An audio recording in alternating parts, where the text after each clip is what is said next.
Fear thrives in silence. It grows strongest when you keep your vision hidden, when you bury your desire in secrecy. Fear loves shadows because it cannot survive in the light of bold action. The moment you speak your dream aloud, the moment you commit in word and deed, fear begins to lose its grip. But most people never reach that point. They silence themselves before the world ever does. They kill their own ambitions before critics even speak. They retreat not because the battle was too fierce, but because they never stepped onto the field. And this is the greatest tragedy. Not that they tried and failed, but that they failed without ever trying. Andrew Carnegie, the steel magnate, was not born into wealth. He was a poor immigrant boy who worked 12 hours a day in a cotton factory for a few dollars a week. By all measures, fear should have strangled his vision. He had no guarantee of success, no promise of security. Yet he dared to climb higher, to enter industries he knew little about, to risk ridicule, to risk collapse. That courage to act despite uncertainty made him one of the wealthiest men of his era.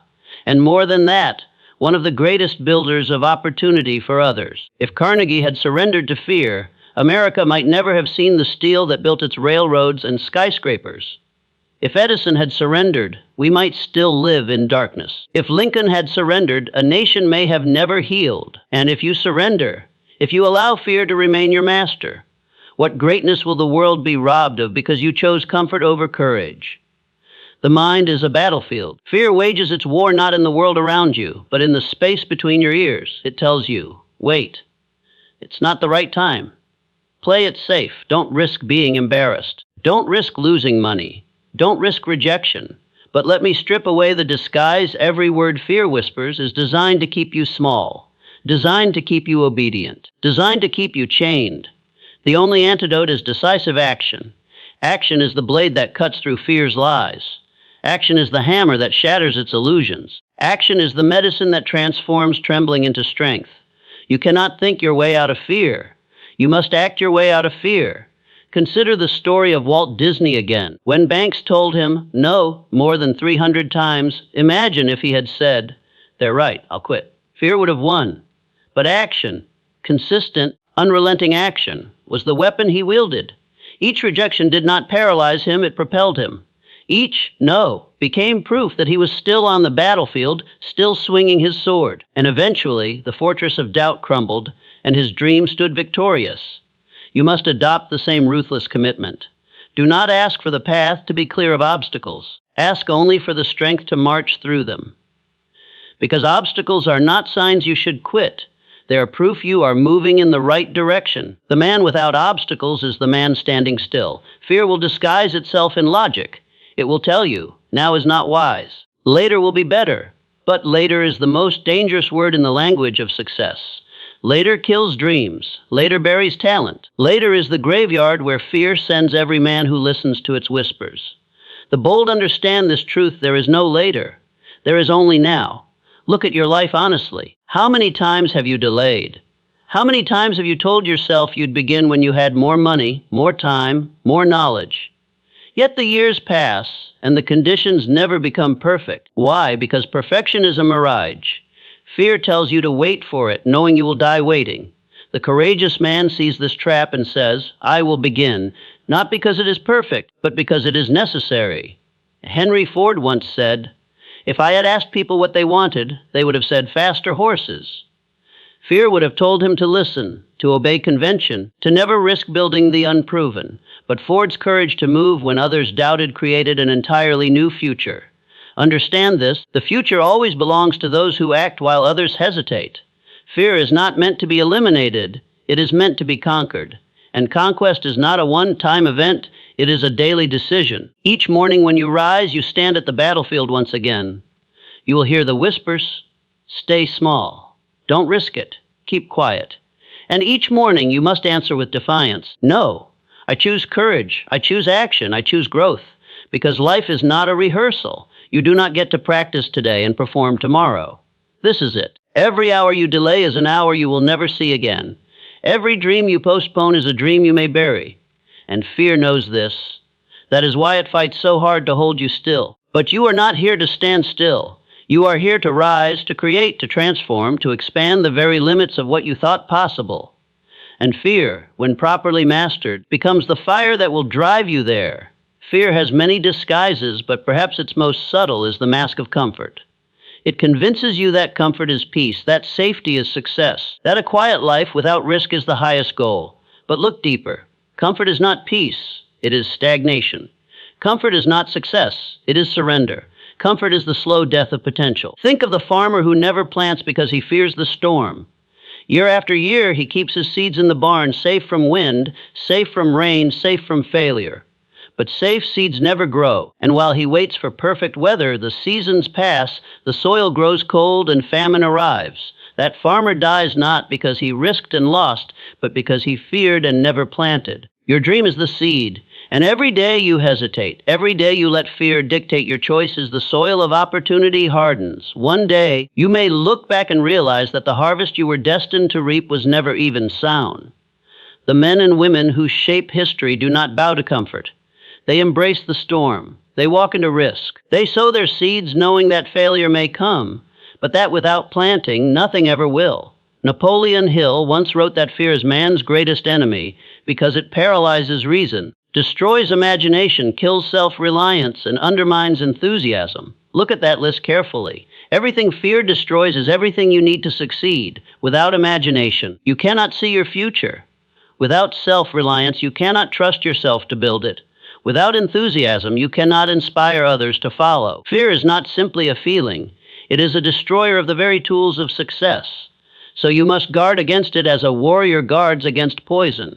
You must refuse to drink from the cup of fear, even when it is handed to you by friends, family, society, especially then, because the world is filled with men and women who will hand you their fears disguised as advice. Don't try that. It's risky. Play it safe. Be realistic. But understand this truth: what they call realism is often just fear in formal clothes. The boldest visionaries in history were never realistic. Was it realistic for the Wright brothers to believe man could fly? Was it realistic for Edison to dream of light at the flip of a switch? Was it realistic for Lincoln to believe he could preserve a fractured Union? No, it was not realistic. But it was necessary. And it was possible because they chose courage over fear. Fear thrives in the company of small thinkers. If you surround yourself with men who are ruled by fear, their doubts will infect you. If you walk among those who shrink back, soon you too will shrink. That is why you must choose your company wisely. Seek out those who live boldly, who act in the face of risk, who dream audaciously. Because courage is contagious. Just as fear can spread, so can boldness. Imagine a man standing before a great wall. Alone, he may tremble, but if he sees another climb, another push forward, his fear begins to weaken. Soon, he too climbs. This is the power of association to either chain you in fear or liberate you into courage. But remember, courage begins with you. It is not inherited, it is not handed down, it is chosen. Every time you take a step that frightens you, you are training your spirit. Every time you act, despite trembling hands, you are forging armor. Every time you speak the truth that fear tried to silence, you are becoming unbreakable. Do not expect the feeling of fear to vanish.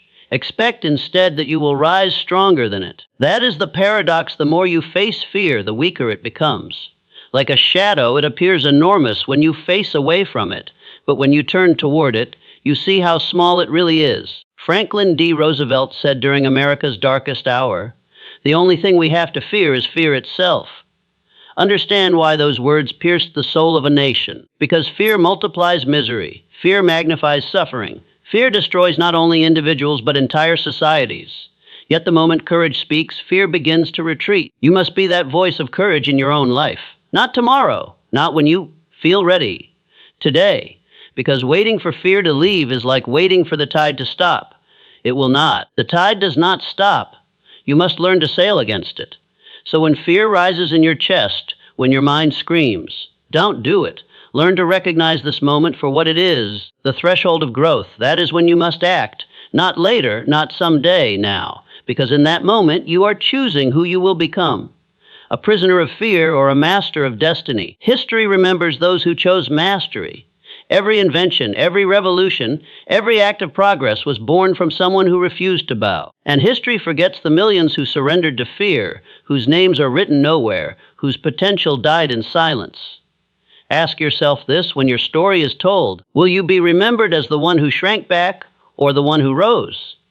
Fear has another cruel trick. It convinces you that your value is determined by the opinions of others. It whispers, don't speak, don't try, don't stand out. Because what will they think? What if they laugh? What if they reject you? And so you remain silent, hidden, invisible, not because you lack greatness, but because you fear the judgment of those who often lack the courage to live boldly themselves. But consider this, every man who has ever changed the world was ridiculed at first. Galileo was condemned for daring to declare the earth revolved around the sun. The Wright brothers were mocked as dreamers, lunatics chasing the impossible. Edison was laughed at by journalists who called his light bulb a folly. Disney was told he lacked imagination. Ford was told his motor car was a joke. If they had bowed to opinion, the world would still live in ignorance, darkness, silence, and stagnation. Progress exists only because a few men and women chose to endure ridicule rather than surrender to it. They understood that the crowd does not determine truth, and critics do not determine destiny. Fear of judgment is the leash that keeps billions chained to mediocrity. Break it and you will rise above the herd. Yes, they will talk. Yes, they will laugh. Yes, they will doubt. Let them, because in time, those same voices will fall silent as your results speak louder than their ridicule ever could. The same crowd that mocked Edison now lives by his inventions. The same world that doubted Disney now worships his imagination. The same society that ridiculed Ford now drives his vision every single day. Understand this. Fear of judgment is proof you are onto something powerful. If your vision is so safe, so small, so ordinary that no one questions it, then it is not a vision worth pursuing. The boldest ideas are always ridiculed before they are revered. That laughter is not failure. It is confirmation you are walking the path of the great. But courage does not end with enduring ridicule. It demands discipline. The discipline to keep showing up when fear says stop. The discipline to rise early when your body begs for comfort. The discipline to do the difficult tasks, the unglamorous work, the long hours that no one applauds. Fear hates discipline because discipline makes you unstoppable. Think of an army. If soldiers acted only when they felt ready, no battle would be won. They move not because fear is absent, but because discipline overrides it. The same is true for you. You cannot wait for courage to appear like a lightning strike. You must build it brick by brick through disciplined action. Consider Abraham Lincoln again. He did not rise from poverty to the presidency by chance. He studied late into the night by candlelight when others slept.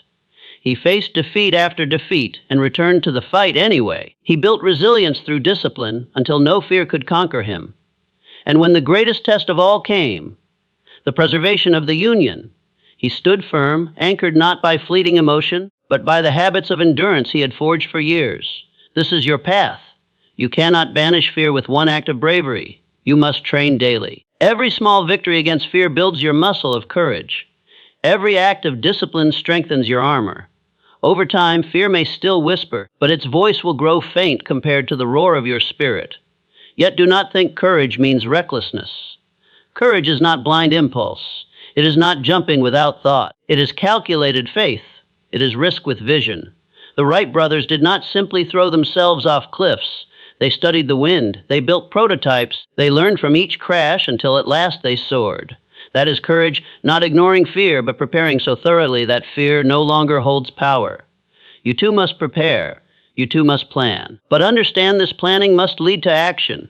Many use preparation as another mask for fear. They research endlessly. They plan for years. They wait for everything to be perfect. And in the end, they never leap. Preparation becomes procrastination, and procrastination becomes death. Do not fall into that trap. Prepare enough to move, then move boldly. Adjust as you go. Because life rewards not the timid, but the daring. Fortune follows the man who steps forward, not the one who waits. Opportunity comes to those who act, not those who hesitate. Every breakthrough in history came not from the man who asked, "What if I fail?" but from the man who declared, "What if I succeed?" And when failure does come, and it will, you must understand this truth: failure is not the end, it is the beginning. Every failure strips away weakness. Every defeat teaches the lesson success requires. Edison said, "I have not failed, I have just found 10,000 ways that won't work." That is not rhetoric. That is the mindset of a conqueror. Fear trembles before such a man because he cannot be defeated. So the question becomes, how will you respond when fear attacks? Will you run? Or will you rise, knowing that every tremor in your chest is the signal you are exactly where you need to be? Fear feeds on imagination corrupted. It paints pictures in your mind of everything that could go wrong: failure, embarrassment, loss. But imagination was never meant to serve fear. Imagination was meant to serve faith. The same faculty that fear twists into nightmares can be trained to create visions of triumph. And that is the secret. The pictures you hold in your mind determine whether fear imprisons you or fuels you. Napoleon Hill declared, "Whatever the mind can conceive and believe, it can achieve." Those words are more than philosophy. They are weapons against fear, because fear conceives failure and convinces you to believe it. But you must turn your imagination into a fortress of faith. Conceive victory, believe in its certainty, and watch fear shrink into irrelevance. History confirms this truth. When Henry Ford imagined his assembly line, others saw impossibility. When Edison imagined a world lit by electricity, others saw madness. When Lincoln imagined a nation healed, others saw division too deep to mend. Yet their imagination, married with action, conquered fear's illusions. And what about you? What visions fill your mind? Do you allow fear to play its dark films of defeat? Or do you take control, projecting the images of victory, abundance, freedom, and strength? Because you cannot serve both at once. Either your imagination serves fear, or it serves faith. This is why gratitude becomes a weapon. A grateful heart cannot dwell in fear. Gratitude shifts your focus from what you lack to what you possess, from what could go wrong to what has already gone right.